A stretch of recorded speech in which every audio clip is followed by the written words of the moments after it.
Hi, everybody. Dan Illman, Ashley Mailloux, taking a look at the DRF race of the day for Sunday, December the 15th. It's race number 9 at Los Alamitos.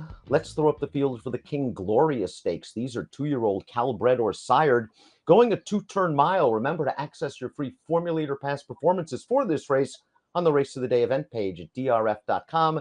Take a peek, handicap along with us. The number 5, R. Heisman, is one of the leaders of this 2-year-old Calbred division. Going to stretch back out, though, after a pretty good second-place effort. Yeah, and I think the last out effort at Del Mar Breeders' Cup weekend maybe suggests that he needs an extra little bit of ground to get rolling. I thought he hit his best strides late. I think on paper he's probably the horse to beat, a 2-time winner in the field where you have a mix of maidens or horses that have just come off that maiden score. I think when you look at others kind of similarly, a horse like Call Me Sir on the outside, I think will take a little respect in here because he has passed the 2-turn test, but the big thing for him will be the surface switch. Let's throw up our Timeform US pace projector for the King Glorious. We're expecting a fast pace up front. Not surprising. Lightly raced 2-year-olds, several of them stretching out in distance. One of them is the 3, Got 'em, who showed high sprint speed last time out. This horse has got to be on ascend, I would think. And I'm a Bad Boy, his next door neighbor in the starting gate, seems equally fast. Yeah, that's kind of sets up for an interesting race, too, with them drawn next to each other in the starting gate, both having a fair bit of speed. It wouldn't be surprising to see these two lock up early. And for both of them, I guess the question will be the distance. Looking at them, they've both tried 7 Ace to the career. The mile is a different ball game. And in terms of their 7 Ace efforts, it was against each other, and neither of them ran exceptionally well. But I think the pace perspective here is right. We see the LP flag here on the number 6, who's another intriguing horse in here, one that's going to make a surface change just like the outside runner. That's hard to be better now with the fastest Timeform US late pace rating. Let's start things off with Valentine's Candy, who found the right spot last time out, graduating in race number 8. Needed a $50,000 state-bred condition in order to do so, but did so comfortably and did so at Los Alamitos, a track that notoriously is a horse-for-course track. Yeah, every time we talk about Los Al or Kentucky Downs, that's what we talk about, right? It's just different, long stretch there. Win was pretty good. Obviously, I don't think he faced the greatest of fields with kind of the level of the race, $50,000 state bred. But I think the question is, are they really going to run? I mean, they entered here in this spot, and that's going to be off of 7 days rest, off a career best performance. Even with that in mind, he's really going to need to take a step forward from a figure standpoint. Shea Brennan, the number 2, hit the board in all 4 lifetime starts and is now going to stretch out around 2 turns for the first time after this effort, a 3rd-place finish behind our Heisman, who finishes 2nd in the Golden State Juvenile. In this race, Shea Brennan was kind of aggressively ridden, and he's down and going to finish a pretty solid 3rd. Our Heisman, as usual, puts in his good performance. I'm curious to see if they're going to be a little bit more patient with Shea Brennan, because in his first couple of starts, they took him back and concentrated on making 1 run.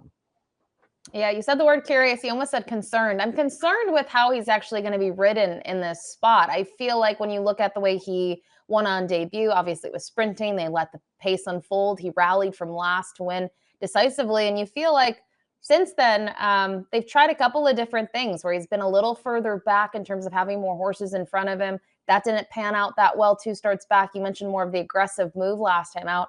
I don't know how much he wants that. I don't want to say it was a bad performance. It was a fine performance, but I feel like he's more of a 1-run type. He needs to just settle and make that move in the stretch, and maybe that will be what the new rider does here, climbing aboard for the first time. Got 'em was odds on last time out, adding blinkers for the first time, and he scored as the public's choice. Looked good doing so, just pressing the pace on the outside, taking over the lead and going about his business. Now, he finished behind several of these in the Golden State Juvenile, but maybe he has an excuse for that race. This horse is a front runner. He didn't break well. He couldn't get his preferred spot close to the pace, and he packed it in. Yeah, I think he needs to be forward. You can draw a line through the debut. He showed speed, he surrendered, and then look at his next 3 starts. The 2 that he was forward, he ran the best. I think, a lot of the horses in here benefit from no Speedy Wilson against this group. My concern with him, though, those 2 efforts that stand out, the 75 and the 78 Buyer, they're going 6 and they're going 5.5. I don't know how effective he can be going long. I think for him, the best case scenario is that I'm a Bad Boy doesn't run for some reason. I think he's the type of horse that maybe going long, if he were to make the lead and get loose on the lead, that he could sustain his bid. But I'm not sure if these 2 hook up, especially coming out of sprint races. A, how fast are they going to go? And B, are either going to stick around? And up next is the 4 I'm a Bad Boy, moving turf to dirt. Just couldn't find the excuse in the Golden State Juvenile. He wasn't quick enough to make the lead that day and sort of gave a one-pace performance. I think they're going to be very aggressive with him, but as you mentioned, got him, caught him is a very strong pace factor to his inside, and they're both going 2 turns for the first time, and it could both leave them gasping in the stretch. And it's tough to say what these connections will do with I'm a Bad Boy, because if you go to the races 3 and 4 back, he was fine actually not making the lead. He was still very forward, but he tracked the pace setter and then was able to mow them down in the stretch. And both wins were quite easy. He went off favorite in them.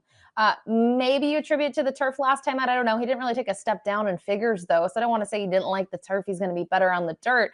But I think the concern with I'm a Bad Boy then is if you let a horse like your inside runner to him get an easy lead, are you just going to be chasing throughout? So I think it's more likely that these two might have to press one another. Our Heisman, the number 5, just simply looks like the horse to beat. He finished ahead of 4 of these when we saw him finish second in the Golden State Juvenile. That race has already produced 2 next out winners, and the only 2 times he finished off the board, he was in against open graded stakes competition. He fits this condition like a glove. How do you feel about him going the mile? I think he's going to work out a really good trip in behind the leader. I think so too. I think the mile is going to be fine for him. Obviously, we talked about it. A mile at Los Alamitos is a little different with that really long stretch. We sometimes see horses once they, hit the top of the lane, they'll get the lead and then they get lost because it's just so long and they don't have pressure. I think with him though, I don't see that happening mainly because of his running style. He's a horse that likes to sit from off of it and make one run. And I've talked about some of the other horses in here. I feel like they need to do that, such as the 2. You have a couple of speed runners. I just think it comes down to trip and the resume so far. And I think with that said, our Heisman should get the right setup, should be right there in striking distance, and in my opinion, is the horse to beat. The 6 is hard to be better now, one of 2 horses trying dirt for the first time. This is a very confident move by trainer Tim Yakteen to enter him in this stakes race. In only his second lifetime start, he ran very well in his debut, going 2 turns on turf, finishing second. And there is a little bit of dirt pedigree. One half sibling was a stakes winning dirt sprinter. The second dam was a grade 2 stakes winner going long on the dirt as well. So there's pedigree, and this horse has a lot of upside and might get the right race flow.